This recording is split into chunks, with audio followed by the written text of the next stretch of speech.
আমি ভাবছিলাম যে বাংলাদেশের ছাত্ররা হয়তোবা ইতিহাস পড়েনি অথবা তারা ইতিহাস জানে না, কিন্তু তারা যে এক একজন ইতিহাস রচয়িতা তা আজ আবার প্রমাণ হলো এই চত্বর থেকে। কেন বলছি এই কথা?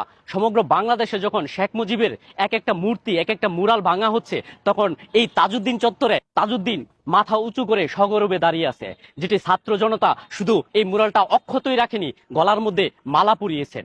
এর কারণও আছে, মানুষ কোনোদিন তার কৃতকর্মকে অস্বীকার করতে পারে না। সে জীবিত অবস্থায় হোক, মৃত অবস্থায় হোক, যুগ যুগ পরে হলেও তার কর্ম ফিরে আসে। ইনি হলেন সেই মহানায়ক যিনি বাংলাদেশ সংসদের প্রথম বাজেট প্রণেতা। উনি হলেন সেই মহানায়ক যিনি 1975 সালের 24শে ফেব্রুয়ারি শেখ মুজিব যখন বাকশাল গঠন করতে চান তখন গুর বিরোধিতা করেছিলেন এই তাজউদ্দিন। তিনি বলেছিলেন 30 লক্ষের বিনিময়ে গণতন্ত্রের অগ্রাধিকার ভিত্তিতে যে দেশ স্বাধীন হয়েছে সেই স্বাধীনতাকে আপনি একটি কলমের খুঁচায় শেষ করে দিতে পারেন না।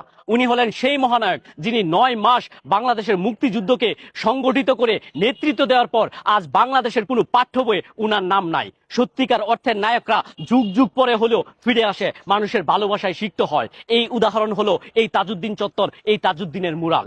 আমি এই এলাকার সন্তান নই, আমি এই উপজেলার সন্তান নই, আমি এই জেলারও সন্তান নই, তারপরেও আমি স্যালুট জানাই এই ছাত্র জনতাকে, এই কাপাসিয়াবাসীকে। আমি বিশ্বাস করি এই কাপাসিয়া থেকে নতুন সূর্যোদয় হবে এবং বাঙালি জাতির কাছে একটা মেসেজ যাবে যে যেই অন্যায় করুক বা যে যাই করুক তা যুগ যুগ পরে হলেও দেখা গেছে তা ফিরে আসে।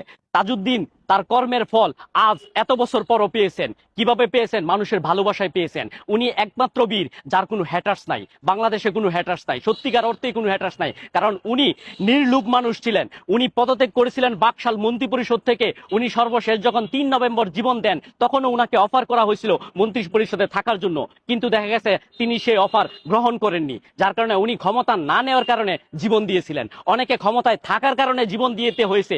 বাংলাদেশের ইতিহাসে আজ যে পৃথিবীর ইতিহাসে সবচেয়ে ঘৃণিত স্বৈরশাসক শেখ হাসিনার দেশ ত্যাগ করতে হয়েছে, পালিয়ে যেতে হয়েছে, তার কারণ কি? ক্ষমতায় থাকার জন্য। কিন্তু ইনি সেই মহানায়ক যিনি ক্ষমতায় না থাকার জন্য জীবন দিতে হয়েছে। আমরা সেই ইতিহাস জানি, কিন্তু পাঠ্য বইয়ের কোথাও সেই ইতিহাস নাই।